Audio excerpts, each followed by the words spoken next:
As the extent of the damage from Raleigh unfolds in Albay, netizens ask nasaan ang Hindi Catanduanes. magbabago ang direksyon ng bagyo, mararanasan ang epekto nito sa linggo ng gabi sa Bicol Region at Quezon Province. Ay, ang balita natin kanina sa Pag-asa ay binabayo na sila ngayon ng Nagbabanta bagyo. sa Bicol Region ang Typhoon Raleigh na tinagurian ng pinakamalakas na bagyo sa mundo ngayong 2020.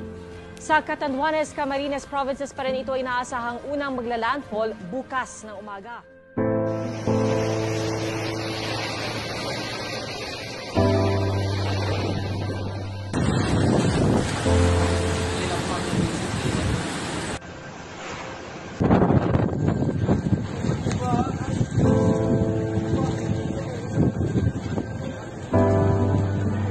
Hindi ko alam kung saan umpisaan. Grabe.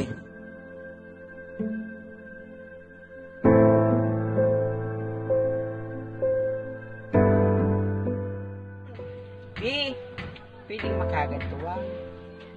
Wala man kami turugan, kamalain ni kamong kamutasan. Pero nayog ng bagyo. Salamat sa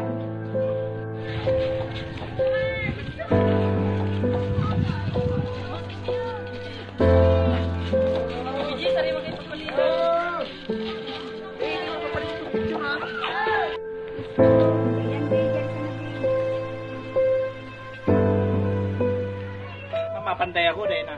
Dahil na. Yun na.